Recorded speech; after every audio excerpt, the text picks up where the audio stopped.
हमारे साथ हरियाणा के कैबिनेट मंत्री रणजीत चौटाला जुड़ रहे हैं। रणजीत जी, बहुत बहुत स्वागत है आपका सूर्या समाचार बहुत पर। धन्यवाद जी। मेरा पहला सवाल यही आपसे कि ये हिंसा हुई, इसमें 6 लोगों की जान चली गई और सीधे तौर पर सवाल यहां पर उठ रहे हैं पुलिस प्रशासन पर कि वक्त रहते इसे क्यों नहीं रोका जा सका।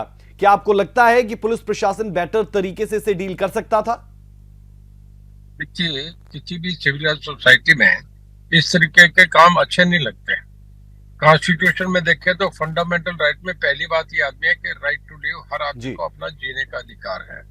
जिन आदमियों को पता ही नहीं, जिनको घरों में कैद कर दिए गए, जिनको मंदिर में कर दिए गए या बाहर जो सड़क पे हुए, ये सब बहुत गलत हुआ। और हरियाणा में कभी ऐसी बातें पहले कभी हुई नहीं थी। इसको ये बहुत दुर्भाग्यपूर्ण है और इसका हर आदमी इसे कंडम करता है। जहां तक मुआवजे की बात थी, सीएम साहब ने जो कहा, ये बात मैं ठीक कहता हूँ कि जिन लोगों का नुकसान हुआ है उनकी भरपाई होनी चाहिए, उनके आंसू पहुंचे जाने चाहिए। ये जो पुलिस के एक्शन की बात है, देखिए कई बार ऐसी घटनाएं बड़े लंबे स्केल पे जब चली जाए, 3-3 डिस्ट्रिक्ट में फैल दी जाए और ऐसे टाइम में जब रात तुरंत आ जाए, तो फिर उस स्थिति में थोड़ा सा मुश्किल सा हो जाता है। अगर ये सुबह के टाइम, दिन के वक्त ये घटना होती तो फिर जल्दी से आसान था कंट्रोल करना।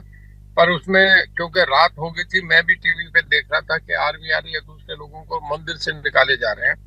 ये मैं ये तो नहीं कहता ये सोच के प्लान था, पर वो हालात ऐसे बने हुए कि एक आदमी के अनाउंसमेंट के बाद लोग सड़कों पे आ गए, आपस में ये जो बढ़ गया मामला, फिर ये एक मोब बन गया सब जगह।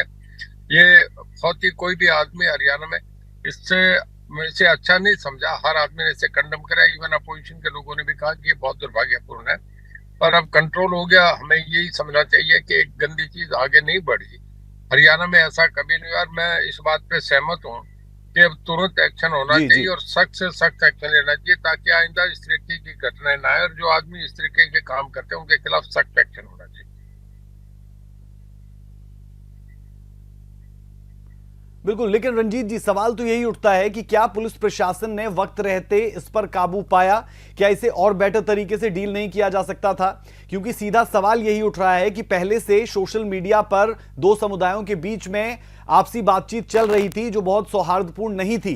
पहले हमने देखा मोनू मानेसर का एक वीडियो आता है, वो कहता है कि मैं इस शोभा यात्रा का हिस्सा बनूंगा और लोगों को आने की अपील भी की। उसके बाद दूसरे समुदाय की तरफ से एक वीडियो जारी किया जाता है जिसमें बहुत से सिलेंडर्स दिखाए जाते हैं और कहा जाता है कि अगर मोनू मानेसर यहां पर आएगा तो अंजाम अच्छा नहीं होगा। तो जो कहा गया दूसरी तरफ से वैसा ही कुछ कर दिया गया, पूरे नूह को हिंसा में झोंक दिया गया। पूरा हरियाणा इससे प्रभावित है, 9 जिलों में धारा 144 है। ये तमाम चीजें अगर पहले से पता थी तो और बेटर तरीके से डील हो सकता था।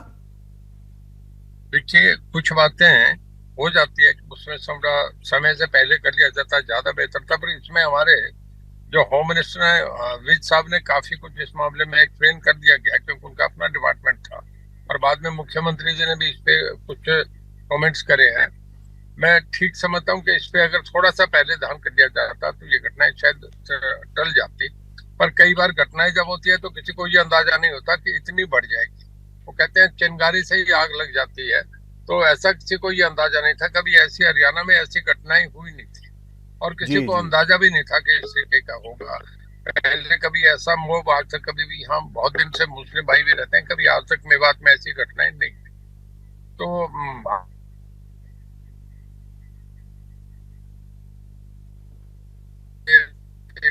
एक अच्छे बिल्कुल रंजीत जी, मैं आपसे स्थिति खत्म भी करना समझना चाह रहा हूं क्योंकि आज सीएम साहब की तरफ से भी कहा गया कि मुआवजा इसमें बकायदा दिया जाएगा। पोर्टल्स पर आप बताएं कि आपका कितना नुकसान हुआ है, उसे पूरा किया जाएगा।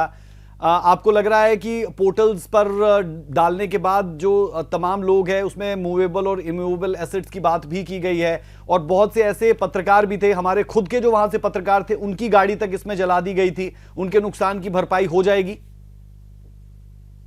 देखिए, हर जगह पे हमारे अपने डिस्ट्रिक्ट मजिस्ट्रेट हैं, डीसी जो हैं, वो सारी रिपोर्ट लेके देंगे। वो तो सीएम साहब से अपडेट करेंगे।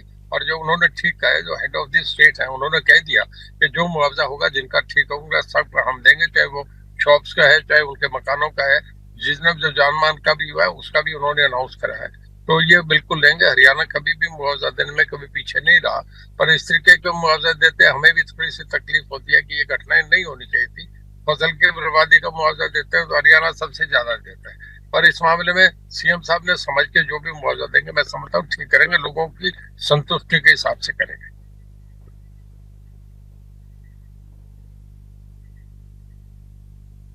बिल्कुल।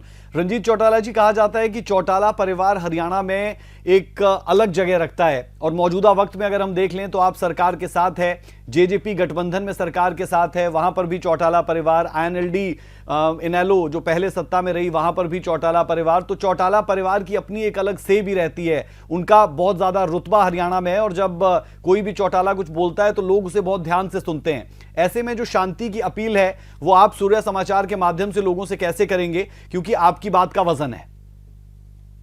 देखिए, मैं तो लोगों से ये कहूंगा, किसी समुदाय के लोग हैं, उन्हें शांति प्रिय, इसमें किसी को फायदा नहीं हुआ, हर एक का नुकसान हुआ है। चाहे वो हिंदू था, मुस्लिम था, चाहे किसी भी था, वो एक भारतीय था, हिंदुस्तानी था, ये नुकसान हुआ है, ये बुरा हुआ है, हर घर में तकलीफ आई है इसको।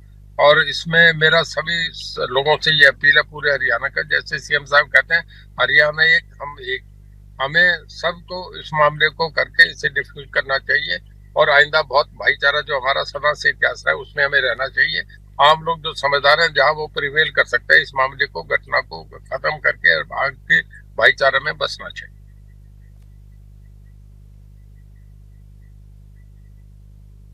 बिल्कुल। और इसे पूरे तरीके से बहुत से लोग अलग अलग चश्मे से भी देख रहे हैं। जिस तरीके से मामन खान ने विधानसभा में एक बयान दिया था, उस बयान पर बहुत हो हल्ला हो रहा है और बीजेपी के कई ऐसे विधायक हैं जो सीधे तौर पर मामन खान को इसके लिए जिम्मेदार भी बता रहे हैं। तो आपको लग रहा है कि पॉलिटिकली मोटिवेटेड हो सकता है ये पूरा का पूरा हिंसा, पूरी बवाल?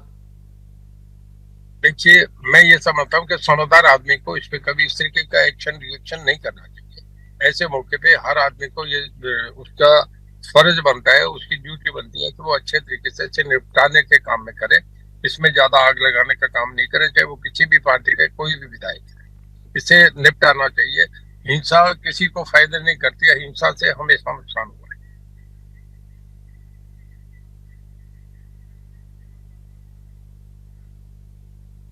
बिल्कुल।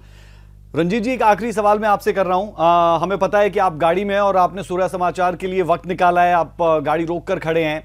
सवाल मेरा यही कि आपको ये तमाम चीजें कहां जाती हुई दिखती है? हम देखते हैं कि हरियाणा के जो दिग्गज नेता है वो पीएम से लेकर और गृह मंत्री से लेकर तमाम लोगों से मुलाकात इस बाबत कर रहे हैं। सीएम की भी सीधे अमित शाह से इस बाबत बातचीत हुई है और स्थिति का जायजा वो भी ले रहे हैं, क्योंकि किसी भी सभ्य समाज के लिए जो तस्वीरें निकल कर आई वो तस्वीरें नहीं होनी चाहिए।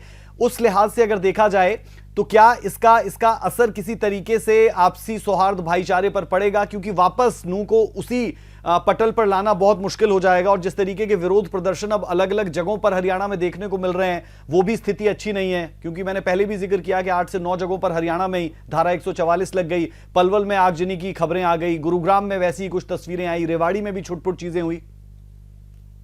देखिए, जब भी ऐसी घटनाएं होती है तो सेंटर स्टेट के आपस के रिलेशन है, जो भारत सरकार गृह मंत्रालय उसकी ड्यूटी बनती है और वो ही इस मामले को कंट्रोल करते हैं, क्योंकि सेंटर की कंपनीज आती हैं और वही आके ऐसी सिचुएशन को संभालती है। 144 लगती है, सब जगह मार्च पास्ट होता है। ये कई बार देश में ऐसी घटनाएं होती हैं तो सेंटर का स्टेप लेना जरूरी हो जाता है।